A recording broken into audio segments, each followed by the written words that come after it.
Alors, bonjour tout le monde. Merci beaucoup d'être ici. Je suis heureuse d'être accompagnée de mes collègues Alejandra et Guillaume pour vous dire à quel point je suis fière d'avoir obtenu la confiance unanime du Caucus de Québec solidaire pour être la nouvelle chef parlementaire de Québec solidaire.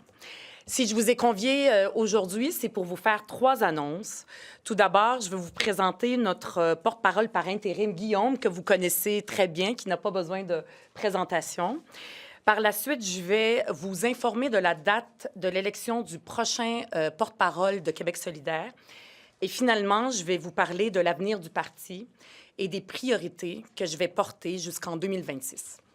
Mais avant de commencer, c'est important pour moi de dire un mot pour mon collègue et ami, Gabriel Nadeau-Dubois. Et je veux aussi lui rendre hommage. J'ai travaillé et milité auprès de Gabriel depuis 2018. Le fait qu'il ne soit plus mon co-porte-parole m'attriste, ça a été court, mais je respecte tout à fait son choix.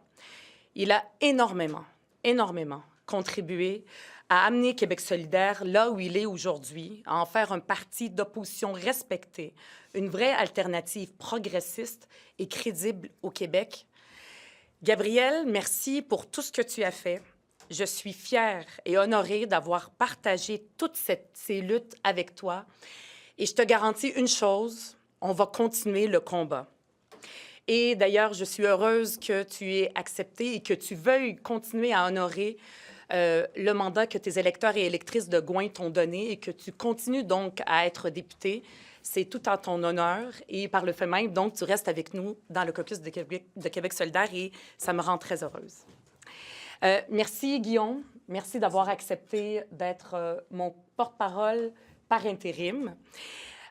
Face au vent de droite et aux attaques répétées contre notre modèle social, j'ai une entière confiance en Guillaume pour porter la voix de celles et ceux qu'on n'écoute jamais.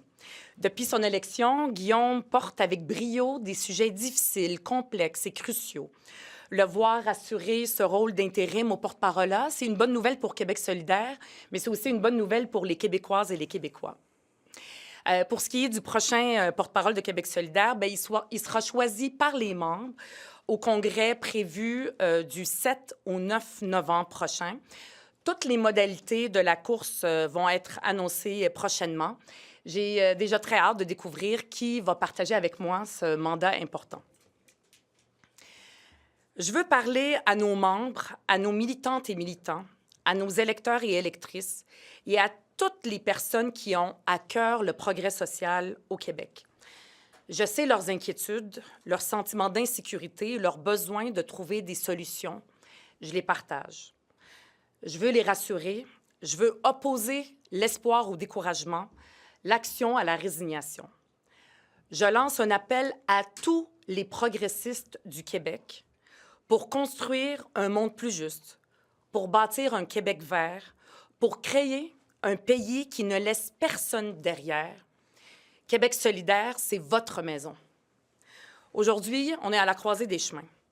Partout dans le monde, il y a un vent de droite qui souffle très fort, une montée en flèche des conservatismes les plus radicaux.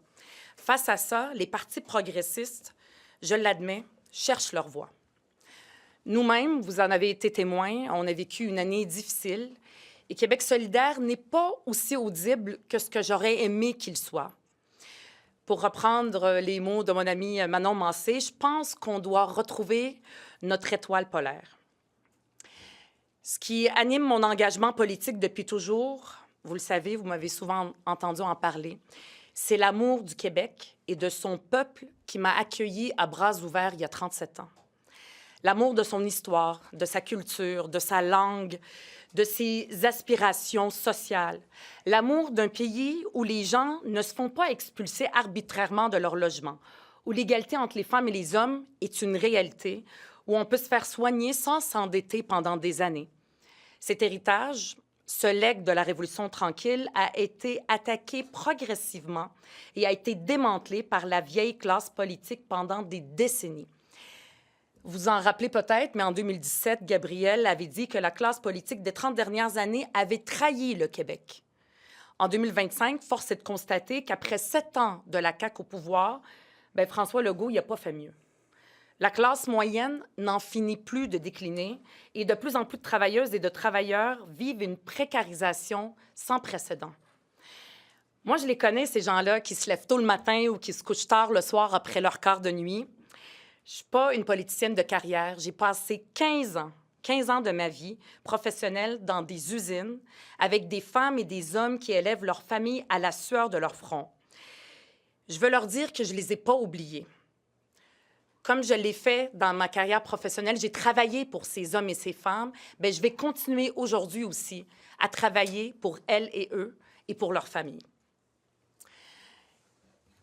Comme seule femme à la tête d'un parti politique, je veux aussi travailler pour toutes ces femmes qui, en grande majorité, portent à bout de bras nos services publics, nos écoles, nos hôpitaux, nos CPE, pour prendre soin de nos enfants, de nos aînés, pour prendre soin de nous. Ces gens qui travaillent fort vivent moins bien aujourd'hui qu'avec l'arrivée de François Legault au pouvoir.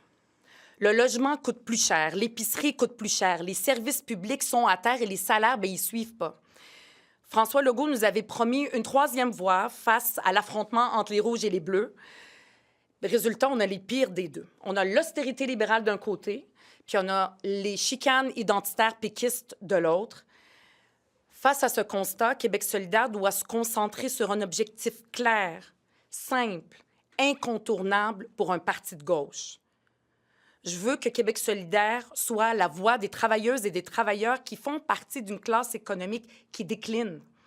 Les gens qui se lèvent tôt, qui font marcher notre économie et nos services publics et qui voient leur qualité de vie baisser sans espoir que ça change. Ces gens-là font face à un sentiment d'impuissance. Ils travaillent fort, ces gens-là, puis ils ne demandent pas la lune. Tout ce qu'ils voudraient, c'est profiter de leur temps libre, passer plus de temps en famille, aller en vacances, s'acheter une maison. Ils se retrouvent plutôt à gérer des hausses de loyer abusives, à se priver de tout pour boucler la fin des mois, puis ils n'y arrivent pas.